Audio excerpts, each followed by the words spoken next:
한 권의 책으로 풍요의 기적을 만나는 설의 책방.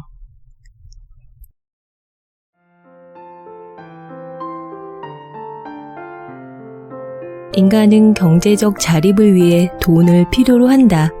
이 돈을 이해하는 방식은 지난 수세기 동안 많은 사람을 통해 다양하게 교육되어 왔다. 하지만 정작 돈을 다루는 지혜의 수준이 높아진 시대는 없었다. 세대가 바뀌고 시간이 흘러도 우리는 여전히 제자리다. 지극히 현명한 사람도 돈에 대해 무지한 경우가 태반이고, 정작 부를 이루고 유지한 사람은 그 비밀을 말할 이유가 없었다. 그나마 알려진 방법은 유효기간이 지난 알약 같은 지나간 과거의 지식뿐이다. 인생에서 돈에 대한 문제를 해결한다는 건 영적 각성만큼이나 삶에 있어 중요한 가치다. 방치하거나 무시하면 현실의 돈 역시 나를 무시하거나 방치하기 때문이다. 돈은 세속적이라는 이유로 방치하고 두렵다고 피하면 그 피해가 나와 내 가족 전체와 다음 세대까지 이어지며 평생 노동의 굴레를 벗어날 수 없다. 나는 가난의 가장 바닥부터 거의 최상급의 위치까지 올라봤으며 이 과정에서 돈의 여러 속성을 자세히 경험해 볼 기회를 얻었다. 돈을 번다는 게 어떤 뜻인지, 돈은 어떻게 움직이는지, 돈은 왜 사라지는지, 돈은 어디로 몰려다니는지, 돈은 무슨 일을 하는지, 돈은 어떤 흔적을 남기는지를 비교적 깊고 넓게 볼 수 있는 위치에 올라설 수 있었다. 분명 누군가는 나보다 더한 통찰이 있을 것이다. 더 깊은 사고와 논리, 더 큰 사업에서 자수성가하여 돈의 속성을 낱낱이 이해하는 사람도 있을 것이다. 하지만 세상에 나온 책들은 실제로는 돈을 벌어본 적이 없는 이론가가 쓴 것이 대부분이다. 결국 이런 책을 저술해 돈을 버는 사람이 더 많다. 정말 돈의 속성에 대해 잘 아는 자산가들은 그 비밀을 굳이 글로 남기고 싶지 않았을 것이다. 이런 비밀을 알고 있는 사람이 몇 안 된다는 걸 알기에 운명에 이끌리듯 나는 내게 그 일이 주어졌음을 받아들이기로 했다. 돈이야말로 나와 내가 사랑하는 사람들을 보호하거나 도울 수 있고 남에게 신세를 지지 않고 살 수 있게 해준다. 이는 돈의 지극히 평범한 가치다. 그러나 세상은 이런 평범한 가치를 유지하는데 결코 평범함을 요구하지 않는다. 그렇기 때문에 평범한 방식으로는 풍족한 돈을 가질 수 없다. 내가 그동안 어떤 방식으로 돈을 대해왔는지 자세히 설명함으로써 독자 역시 같은 기쁨을 누릴 수 있기를 바랄 뿐이다. 돈은 인격체다. 돈이 사람처럼 사고와 감정과 의지를 지닌 인격체라고 하면 누군가는 받아들이기 힘들어한다. 인격체란 스스로 생각하고 자아를 가진 개별적 실체를 뜻하기 때문이다. 돈은 스스로 생각하지도 움직이지도 않으며 단지 숫자로 이루어졌을 뿐이니 왠지 억지처럼 느껴질 수 있다. 하지만 비즈니스에서는 회사도 인격을 부여받는다. 바로 법인이다. 여기에는 인이 붙는다. 법인은 사람과 동일하게 소송을 하고 소송을 당하기도 하며 하나의 주체처럼 개인과 싸우거나 협의하거나 협력할 수 있다. 돈은 법인보다 더 정교하고 구체적인 인격체다. 어떤 돈은 사람과 같이 어울리기 좋아하고 몰려다니며 어떤 돈은 숨어서 평생을 지내기도 한다. 자기들끼리 주로 가는 곳이 따로 있고 유행에 따라 모이고 흩어진다. 자기를 소중히 여기는 사람에게 붙어있기를 좋아하고 함부로 대하는 사람에겐 패가 망신에 보복을 퍼붓기도 한다. 작은 돈을 함부로 하는 사람에게선 큰 돈이 몰려서 떠나고 자신에게 합당한 대우를 하는 사람 곁에는 자식, 이자를 낳기도 한다. 이처럼 돈은 인격체가 가진 품성을 그대로 갖고 있기에 함부로 대하는 사람에겐 돈이 다가가지 않는다. 이런 돈의 특성 때문에 나는 돈을 인격체라 부른다. 내가 풍족한 부를 이루는데 성공한 것은 돈을 스스로 감정을 가진 인격체로 대하며 돈과 함께 사는 법을 배웠기 때문이다. 돈을 너무 사랑해서 집안에만 가둬두면 기회만 있으면 나가려고 할 것이고 다른 돈에게 주인이 구두쇠니 오지 마라 할 것이다. 자신을 존중해주지 않는 사람을 부자가 되게 하는데 협조도 하지 않는다. 가치 있는 곳과 좋은 일에 쓰인 돈은 그 대우에 감동해 다시 다른 돈을 데리고 주인을 찾을 것이고, 술집이나 도박에 자신을 사용하면 비참한 마음에 등을 돌릴 것이다. 돈은 감정을 가진 실체라서 사랑하되 지나치면 안 되고 품을 때 품더라도 가야 할 땐 보내줘야 하며 절대로 무시하거나 함부로 대해서는 안 된다. 오히려 존중하고 감사해야 한다. 이런 마음을 가진 사람에게 돈은 항상 기회를 주고 다가오고 보호하려 한다. 돈은 당신을 언제든 지켜보고 있다. 다행히 돈은 뒤끝이 없어서 과거 행동에 상관없이 오늘부터 자신을 존중해주면 모든 것을 잊고 당신을 존중해 줄 것이다. 돈을 인격체로 받아들이고 깊은 우정을 나눈 친구처럼 대하면 된다. 그렇게 마음먹은 순간 돈에 대한 태도는 완전히 바뀌기 시작한다. 작은 돈을 절대로 함부로 하지 않게 되고 큰 돈은 마땅히 보내야 할 곳에 보내주게 된다. 사치하거나 허세를 부리기 위해 친구를 이용하지 않고 좋은 곳에 친구를 데려다 주려 할 것이기 때문이다. 품 안의 돈을 기품 있는 곳에 사용하며 사랑하는 사람과 보호해야 할 가치가 있는 곳에 사용할 것이다. 이를 지켜보고 있는 돈도 더 많은 친구들을 옆에 불러들일 것이다. 내가 돈의 노예가 되는 일도 없고 돈도 나의 소유물이 아니므로 서로 상하 관계가 아닌 깊은 존중을 갖춘 형태로 함께하게 된다. 이것이 진정한 부의 모습이다. 납치나 폭력 혹은 불법을 통해 권력자나 졸부품으로 들어간 돈은 언제든 탈옥할 날만을 기다리거나 그 주인을 해치고 빠져나오기 마련이니 위험한 돈과 친해질 생각도 지워야 한다. 돈이 인격체라는 것을 알아차리고 받아들이는 순간부터 당신의 평생 부자 인생길이 열리는 것이다. 빨리 부자가 되려면 빨리 부자가 되려 하면 안 된다. 부자가 되려는 사람들이 가장 많이 하는 실수는 빨리 부자가 되려는 마음을 갖는 것이다. 빨리 부자가 되려는 욕심이 생기면 올바른 판단을 할 수가 없다. 사기를 당하기 쉽고 이익이 많이 나오는 것에 쉽게 현혹되며 마음이 급해 리스크를 살피지 않고 감정에 따라 투자를 하게 된다. 거의 모든 결말은 실패로 끝나고 만다. 혹시 운이 좋아 크게 성공을 했어도 다시 실패할 수밖에 없는 모든 조건을 가진 자산과 인연만 만들게 된다. 무리한 투자나 많은 레버리지를 사용하는 버릇을 버리지 못하고 힘이 약한 재산만 가지고 있기 때문이다. 이런 실패를 통해서도 배우지 못한 사람들은 늦춰진 부자의 길을 앞지르기 위해 점점 더 무리한 투자나 허망한 꿈만 쫓다 끝내 절망하고 세상을 원망하며 고약한 사람으로 인생을 마무리하게 마련이다. 부자는 결코 빨리 되는 것이 아니다. 빨리 부자가 되는 유일한 방법은 빨리 부자가 되지 않으려는 마음을 갖는 것이다. 자수성가의 길을 걷는 사람이라면 나이 40에 부자가 되는 것도 너무 빠르다. 20대나 30대에 빨리 부자가 된 젊은이들 중에 그 부를 평생 가져갈 수 있는 사람은 손에 꼽을 정도다. 그래서 부자가 되기에 가장 좋은 나이는 50세 이후다. 젊은 시절에 부자가 되면 부를 다루는 기술이 부족하고 투자로 얻는 이익이나 사업으로 얻는 이익이 더 눈에 보여서 모으고 유지하는 능력이 가진 재산에 비해 약해진다. 결국 다시 가난해질 확률이 높다. 또한 빨리 부자가 되려는 마음은 누군가와 나를 비교하고 있거나 주변에 나를 가시하고 싶어하는 마음이 그 본질이다. 부는 차근차근 집을 짓는 것처럼 쌓아 나아가야 한다. 돈을 버는 기술과 돈을 모으는 능력, 돈을 유지하는 능력, 돈을 쓰는 능력을 골고루 배우려면 나이 50도 버거운 것이 사실이다. 이 4가지 능력은 잘 차려진 밥상의 4다리에 해당한다. 이 중에 하나라도 길이가 짧거나 없으면 음식이 많이 차려지는 그 어느 때 와장창 무너지기 마련일 테니 말이다. 빨리 부자가 되려는 마음을 버리고 종잣돈을 마련해 복리와 투자를 배우고 경제 용어를 배워 금융 문맹에서 벗어나야 한다.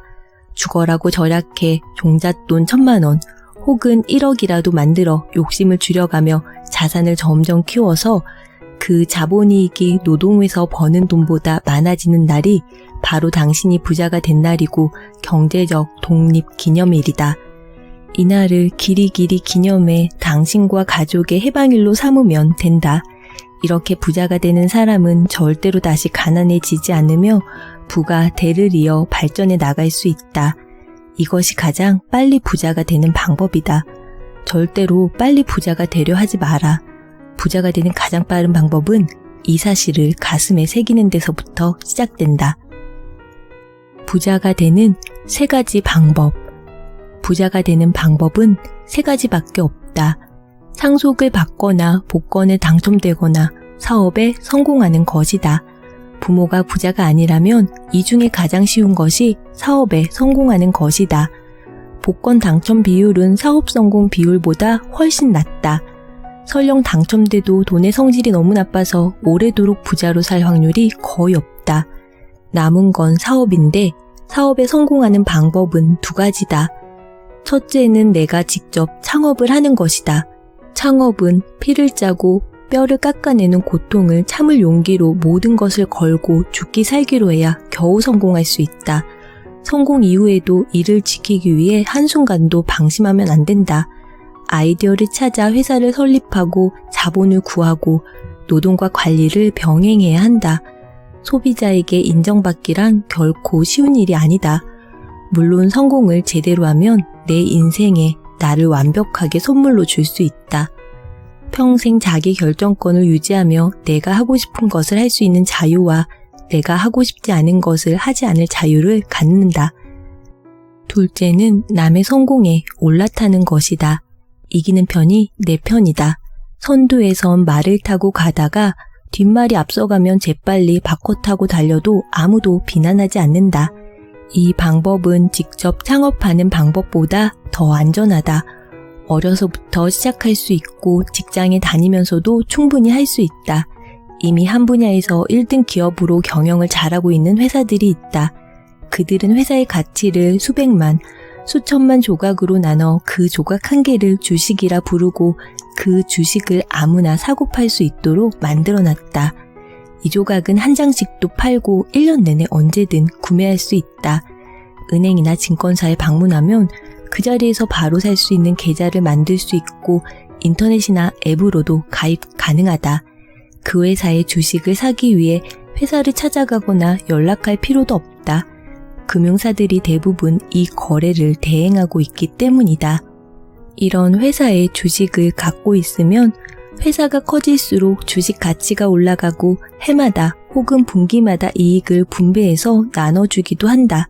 잘 나가는 기업, 능력이 좋은 경영자를 찾아 그 회사의 주식을 사서 모으는 일은 직접 경영하는 것보다 훨씬 쉽다.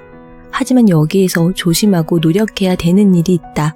주식을 사서 오르면 팔 생각을 버려야 한다. 주식은 파는 것이 아니라 살 뿐이라는 생각을 가져야 한다. 내가 산 주식이 사자마자 빨리 오르면 좋은 일이 아니다. 오래 천천히 길게 올라야 한다. 그래야 내가 돈을 더 모아서 그 좋은 주식을 더 가질 수 있기 때문이다. 배당이 나오는 주식이라면 평생 팔지 않아도 된다. 만약 당신이 그 회사의 창업주고 경영자라면 그 회사 주식을 사고 팔 일이 없을 것이다. 단 한 주만 갖고 있어도 당신은 사주다. 그러니 사주의 마음을 갖고 회사를 공부하고 살펴야 한다. 대표이사, 즉 회사의 사장은 주주들이 경영을 맡긴 고용자다. 그 고용인이 회사를 잘못 운영하거나 회사의 본질 가치가 훼손되지 않는 한 주식은 파는 것이 아니다. 그리고 회사의 경영자처럼 그 회사의 연간 보고서, 사업 보고서, 재무제표를 읽고 이해하고 그 회사가 만드는 제품에 대한 소비자의 반응과 평가에 사장처럼 똑같이 귀를 기울여야 한다. 이렇게 자세히 이야기해도 실제 행동으로 실천할 사람이 많지 않을 것이다. 좋은 회사를 어떻게 찾는지도 모르겠고 생각보다 어려운 경제 용어가 귀를 막기 때문이다.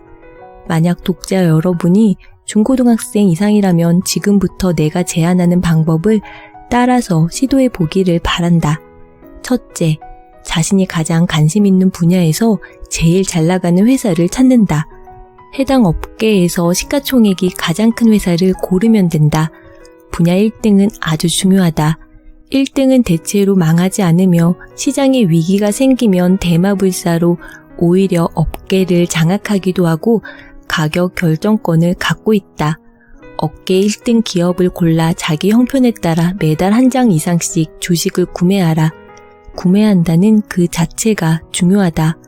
주식을 사놓지 않고 공부하는 것과 주식을 보유한 상태에서 공부하는 것은 완전히 다르다. 사업을 바라보는 눈 자체가 달라진다.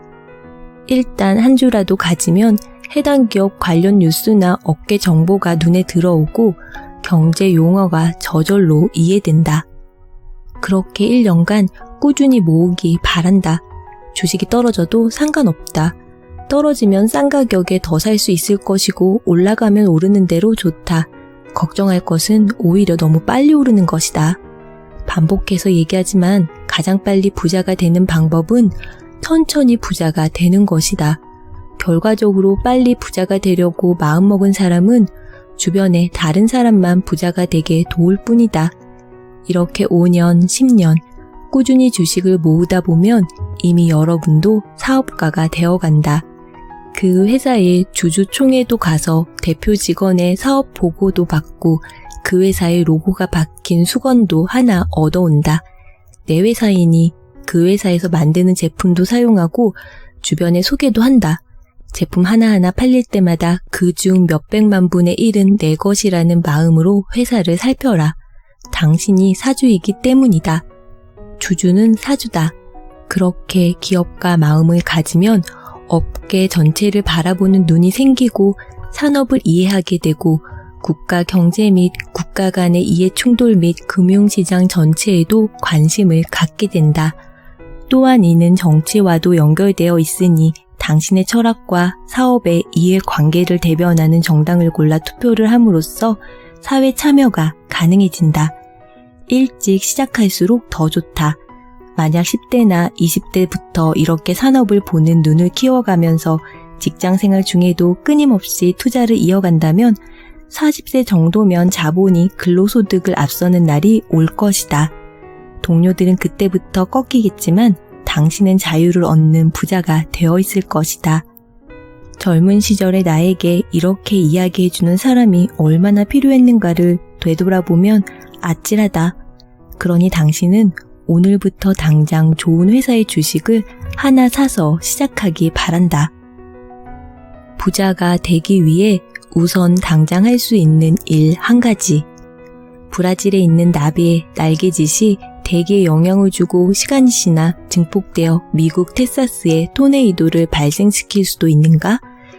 미국 기상학자 에드워드 노턴 로렌즈가 1961년도에 기상 관측을 하다가 생긴 의문이 훗날 물리학에서 말하는 카오스 이론의 토대가 되었다.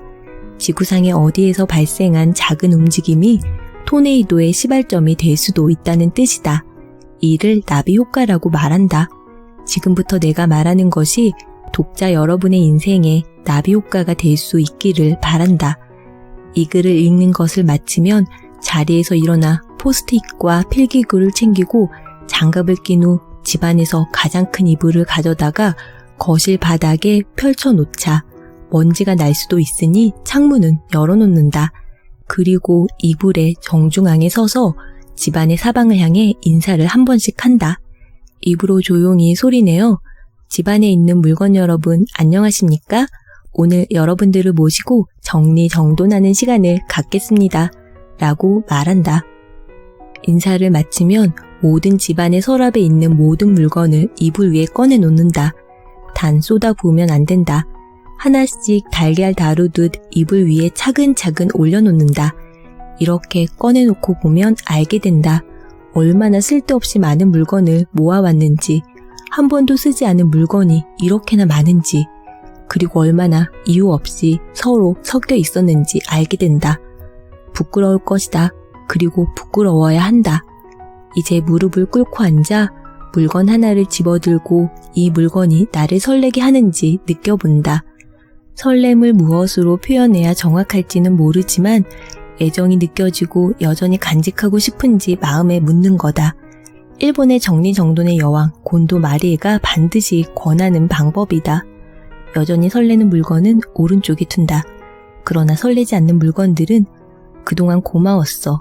혹은 사용하지 않고 버려둬서 미안해 라고 말하고 안녕 잘 가 라고 인사한 후 왼쪽에 모아둔다. 아무리 사소하고 하찮은 물건이라도 같은 방식으로 인사를 마치고 분류해 놓는다. 분류를 마친 후 왼쪽에 있는 물건들 중에 아직 쓸만한 것들은 기부하거나 팔고 버릴 것들은 버린다. 이제 오른쪽에 있는 물건들을 그냥 그대로 서랍에 넣지 말고 종류별로 분류해서 한 서랍에 한 종류씩 넣어준다. 뜻하지 않게 각기 다른 서랍에서 다른 종족과 낯설게 지내던 물건들에게 가족과 친지를 찾아주는 일이다. 자리를 잡은 서랍에는 포스트잇으로 가족의 이름을 임시로 적어놓는다.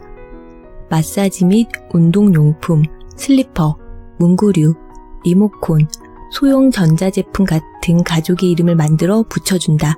물건의 정리가 다 끝나면 사무실에서 쓰는 전문 레이블 기계로 서랍마다 해당 이름을 작고 정갈하게 인쇄해서 예쁘게 붙여놓는다. 너무 크면 오히려 보기 흉하다. 일이 다 끝나면 이불을 정리해서 다시 넣고 차 한잔하며 함께 반성의 시간을 갖는다. 이렇게 정리해보면 우리가 얼마나 세상의 물건을 함부로 대했는지 알게 된다. 알지도 원하지도 필요하지도 않은 물건들이 끝도 없이 나올 것이다. 얼마나 많은 물건을 쓸데없이 사왔는지 부끄러워진다.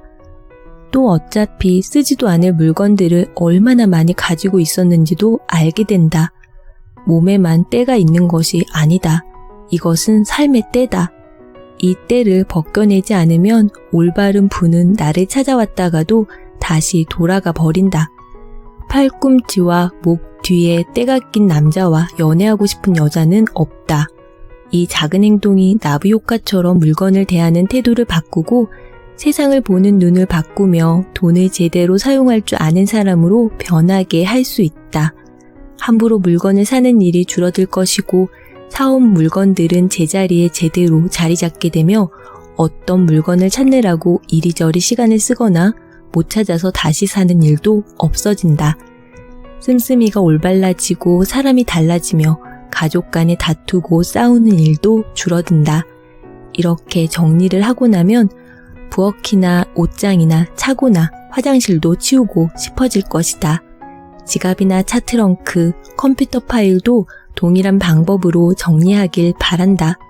그러면 평생 존중받는 부자로 살 준비가 다 된 것이다. 이제 때만 기다리면 된다. 종잣돈 1억 만들기 5가지 규칙. 종잣돈이란 농사를 짓기 위해 씨앗을 살 돈을 말한다. 적정한 투자가 이루어지기 위해서는 약 1억 원의 돈이 필요하다. 1억 정도는 돼야 주식이나 부동산에서 의미 있는 투자를 할 수 있기 때문이다.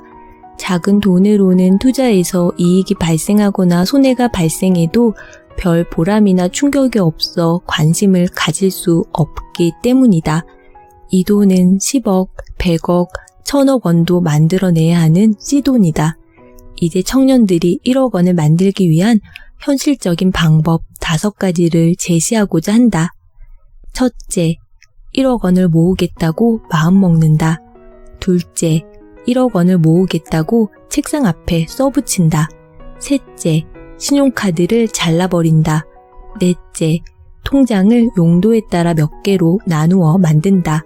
다섯째, 1000만 원을 먼저 만든다. 좋은 돈이 찾아오게 하는 7가지 비법. 1. 품이 없는 모든 버릇을 버려라.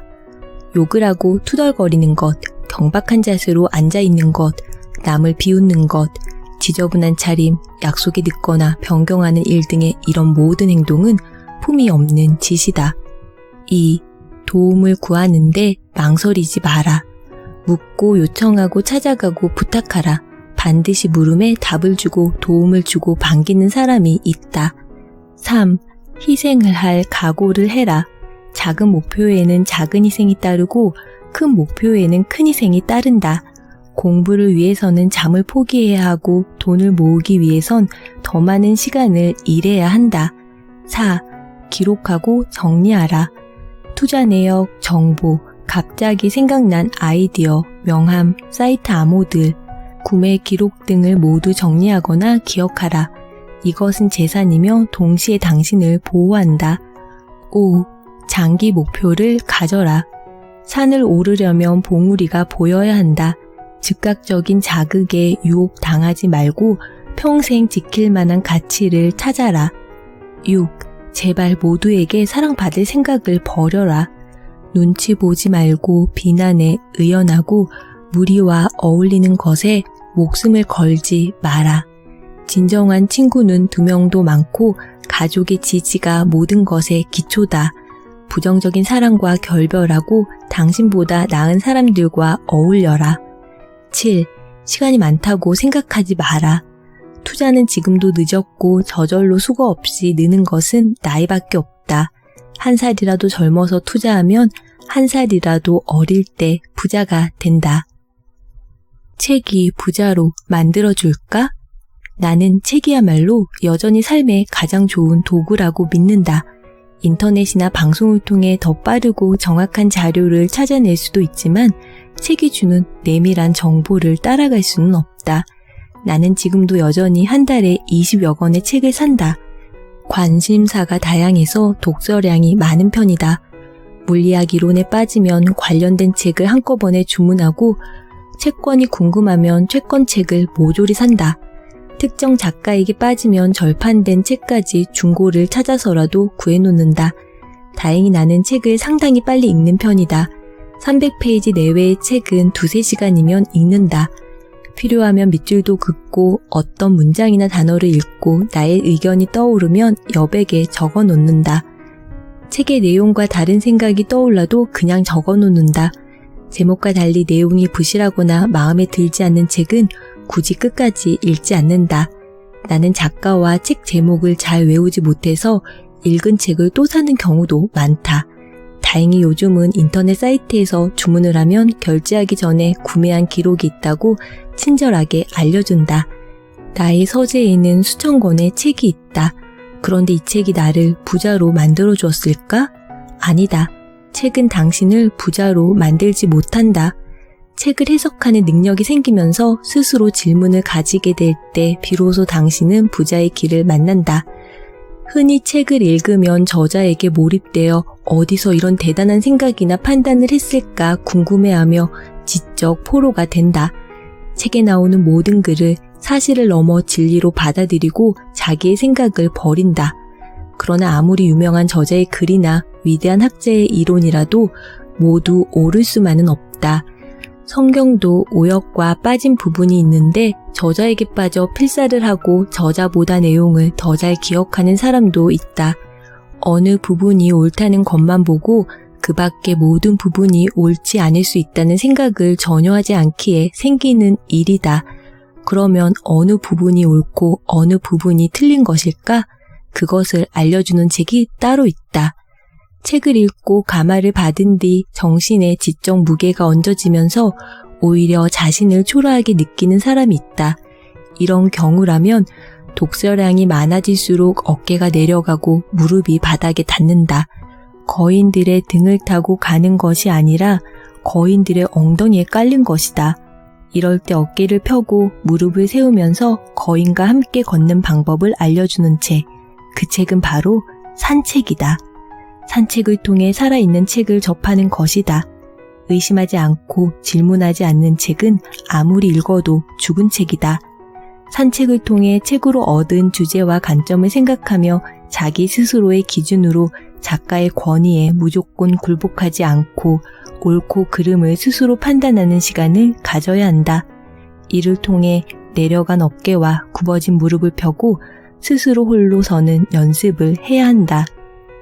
책을 읽을 때마다 무릎은 다시 굽혀질 것이다. 하지만 스스로 생각하는 연습을 계속하다 보면 다리에 근육이 생기고 어깨가 펴지면서 스스로 혼자 우뚝 서는 날이 있을 것이다. 산책과 자문을 통해 의심하고 질문하는 습관을 길러야 한다.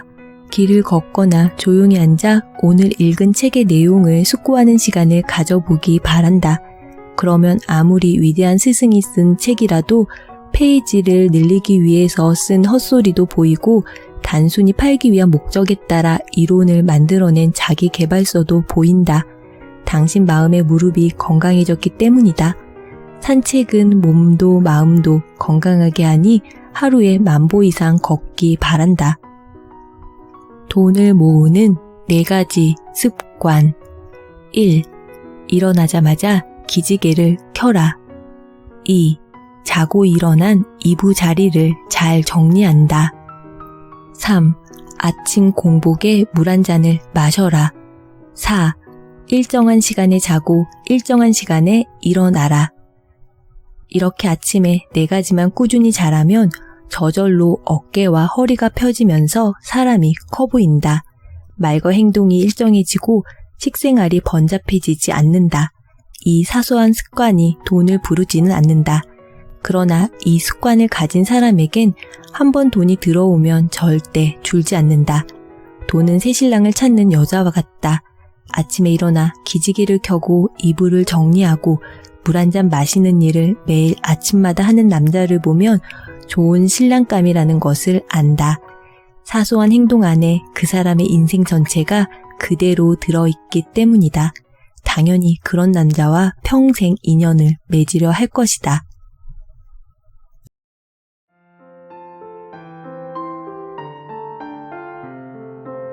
오늘 설의 책방에서 여러분과 함께한 책은 김승호 지음 스노우폭스 북스 출판 돈의 속성입니다.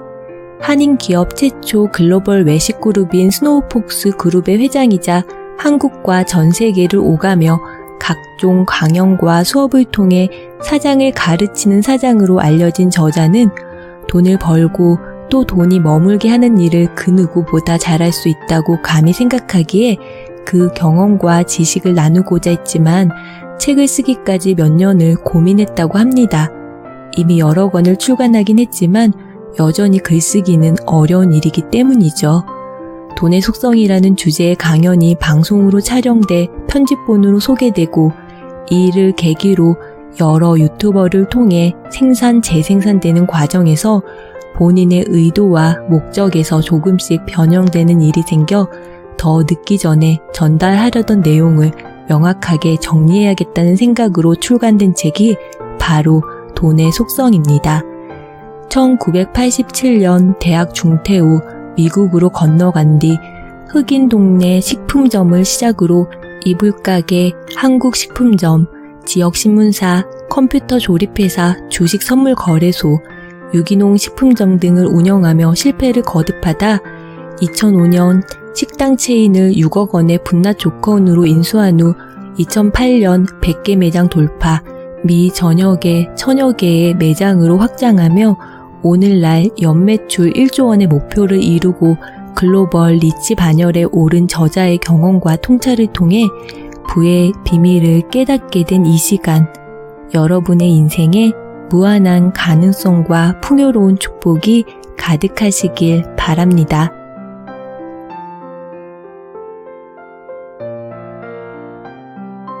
세상은 뷰티풀, 인생은 원더풀.